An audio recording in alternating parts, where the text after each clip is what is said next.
Hey guys, this video is intended for those of you who buy my 3D printed Dynamax Nacelle, and I just wanted to discuss the easiest and probably the cleanest way to do the install. So this Nacelle here I just purchased for my demonstration as well as for my Falcon 120. As you guys can see, this one has been painted up. I've got the only one that stands out is the orange here at the top to match the orange on the airplane itself. And the rest of it was just spray painted black. Both of these paints it's the Krylon variety of paints that you can buy from Lowe's and Home Depot for $3 to $4 a can. So that paint works pretty well. I just did a few coats just to make it nice and solid. So the first step in the installation process is to, number one, determine your application. So for me, it's my Dynamax or my Falcon 120, which has the fan basically sitting at the back in a open install. So with the way this Dynamax Nacelle is designed, I tried to minimize, number one, just the width of it and just the overall amount of material required to make it, and that ultimately goes back to the overall size. So as we talk about how to actually install using the standard stock Dynamax mounts, you guys will see we're going to have to modify those mounts just slightly to make it all work out. So yeah, looking at the front end of this fan, the frontal area it's not too excessive. I tried to keep it as narrow as I could, just to reduce any drag that we're gonna put on the airplane, since it is a larger fan with a larger nacelle. So number two, on the back here, I've got a couple of tabs that have been cut out. We'll talk about why that is there, but this was specifically just to be able to slide the fan back in here with the mounts already installed on there. The other option that you have, instead of cutting tabs, is to just cut a small piece of this material out, and obviously that's going to leave a hole there, which some of you may or may not want. My ultimate intent here is to, after it's installed, I'm just going to glue these tabs back down into place, and I'll probably end up filling it with some sort of filler, and then just sand everything down, repaint it to make it look flawless. So that is my goal, but again, you guys have the option to do many different things here. Okay, the next topic is the mount itself, and how to properly get this whole thing to fit together. So as you guys can see here, this is the stock Dynamax mount, which I've modified to work for my needs here. And basically we have to cut a very small portion of it off at the end here. The overall length that we're looking for is just shy of about 12 millimeters. So it looks like 11.5 is what we need, and that's again measured from the surface of the fan body here to the very end of the mount. I simply use a hacksaw to cut this after clamping it in a vise, and it cuts pretty easily. It's just aluminum, so do the same thing on the other side. Okay. The next thing to talk about is how to actually mount the fan to the new 3D printed Shroud, or the Nacelle. There's a couple of ways you guys can do this. One would be to use a piece of wood to basically, it would have to be a piece of hardwood that somehow you guys would have to shape and chisel out a slot in to make the screw and this little piece of the aluminum kind of just slide in there while being able to screw into place and just be nice and flush with the fan surface. That would be a lot of work, but it is another option that some of you may prefer. For me, I chose a different, easier option, and I think slightly lighter in weight, which is to just use a scrap piece of aluminum that I had laying around to accomplish the same purpose here. So the size of this thing, again, this can be purchased from any local hardware store. It's roughly 16.5 millimeters in width here. And I've got about 12 to 12.5 millimeters in height. The thickness on this piece is just about 1.5 millimeters. The reason why this piece particularly works so well is that it slides over the stock mount almost perfectly. There's a little gap in there, but that's okay. It doesn't really matter. This piece, how far it comes out from the surface of the fan, needs to fit in such a way that it just barely clears it, and that'll give us the required offset that we need to make it work with the shroud. So, okay, as far as actually installing this to the fan, it's pretty simple. Basically drilled, you guys can see a couple of holes that have been drilled out, total of 4.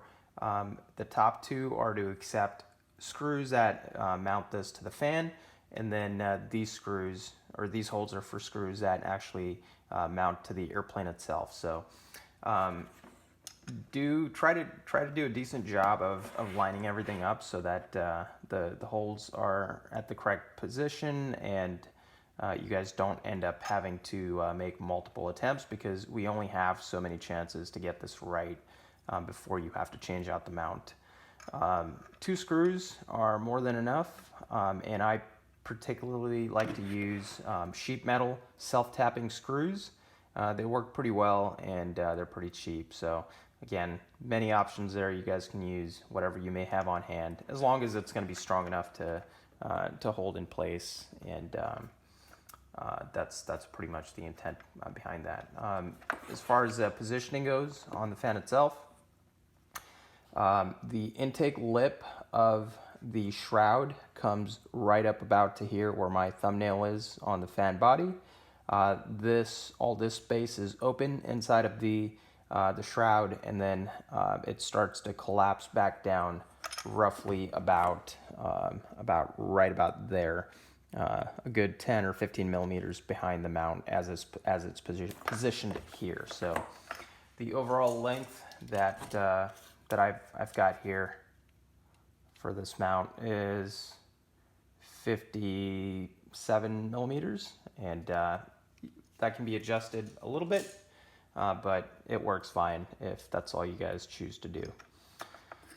So once it's all positioned on there, mark and drill the holes, and then from there just basically secure this thing into place. Do the same thing on the other side. Okay, the next step, now that we have our mounts installed on the fan body, is to determine where the cutouts need to be in order for this whole assembly to work out. Best way to do this is to slide the fan into the back of the mount here.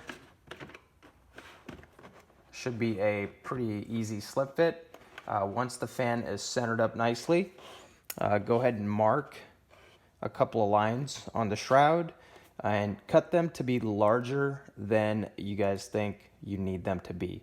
If you cut them too small. Once we've got the lines marked on here, I simply use a pair of heavy-duty scissors to cut this material.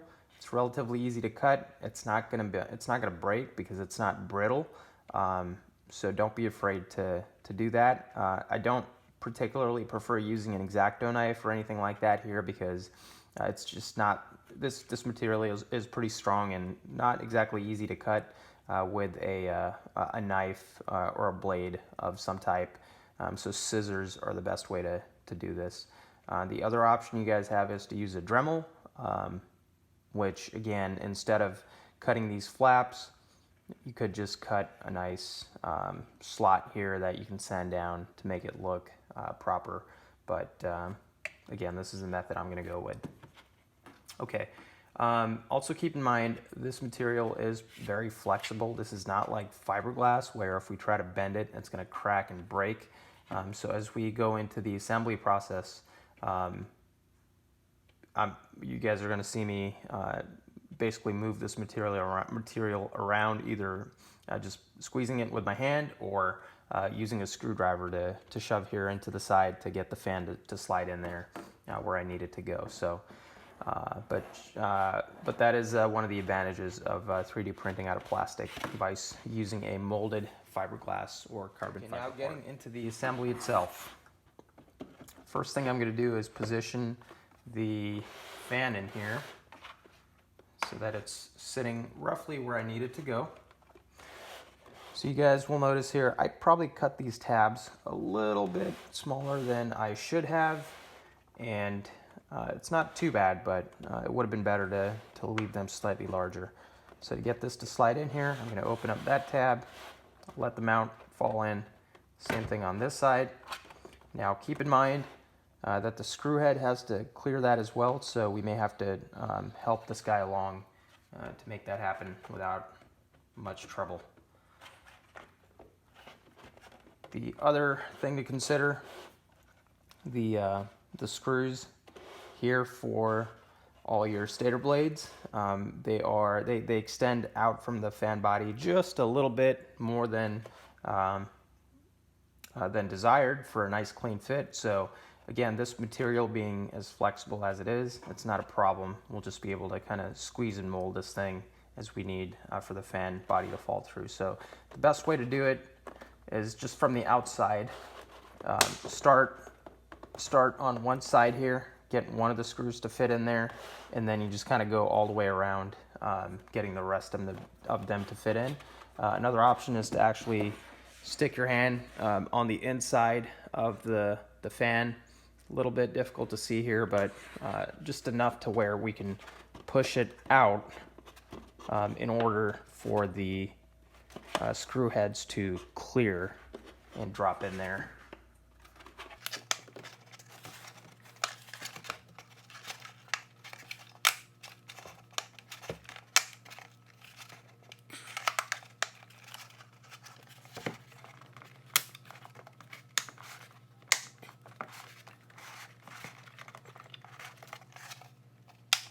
Okay, so you guys can see this side is now all in.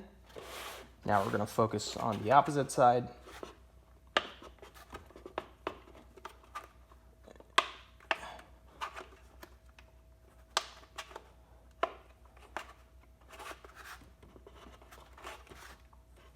So usually just one or two screws that will give you trouble.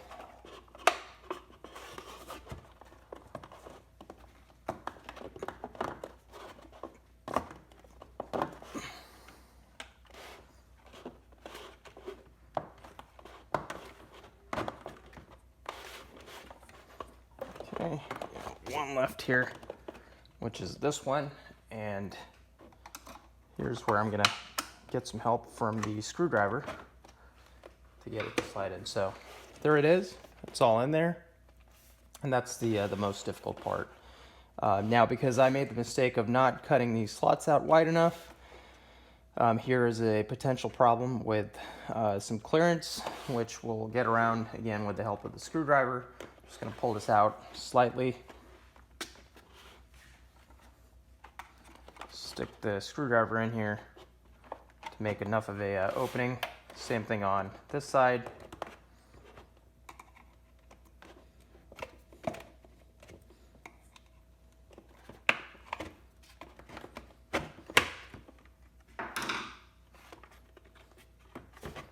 And there it goes. The next thing is similar to how we got around the stator screws. Again, you just need to bend and flex this thing for it to slide up and over the lip here for the exhaust tube. And once that's done, the entire fan will just drop in there. Okay, here it is with the entire fan on the inside of the nacelle. And the final thing we have to do is just make it slide over this lip, which should be a pretty tight slip fit, and that will keep it from moving around and be nice and secure. So once again, the best way to do that is to just get one side in there first, and then on the other side just have to squeeze the material out of the way in order for the rest of the fan to drop in. So I'll go ahead and get that done and be right back. Okay, so this is the final assembled product. As you guys can see in here, nice and tight fit for the fan into the shroud, and there should not be any kind of gap there whatsoever. The final step will be to install this thing onto your airplane. Now, when the shroud is in its original form before being painted, it's actually pretty easy to see because the material is somewhat transparent, and whatever mount you guys have elected to go with that might be sitting here behind it, you'll actually be able to see the outline of it. So that'll make the install easy as far as when you try to put it on your airplane and make the determination of where the holes need to go. I've already done all of that, so I've already got the 2 holes that I need. Everything's lined up, and at this point it's a simple matter of installing this onto my Falcon. The way I choose to do it on the Falcon, you'll see some pictures here coming up, but basically I've got 2 homemade mounts on there that were made out of aluminum, and I just cut some holes, or drilled some holes in there to lighten it up as much as I could. Ends up being a pretty strong, lightweight way to do it.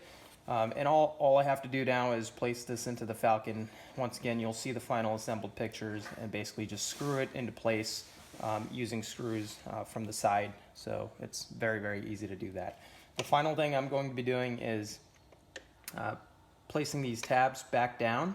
And once they are back down, I'll just glue them into place and basically use some kind of filler, fill them in, sand it all down, and then hit it with another coat of spray paint to finish it all up. And that is pretty much it for the assembly. Thank you for watching, and enjoy this product if you guys end up buying it. Thanks.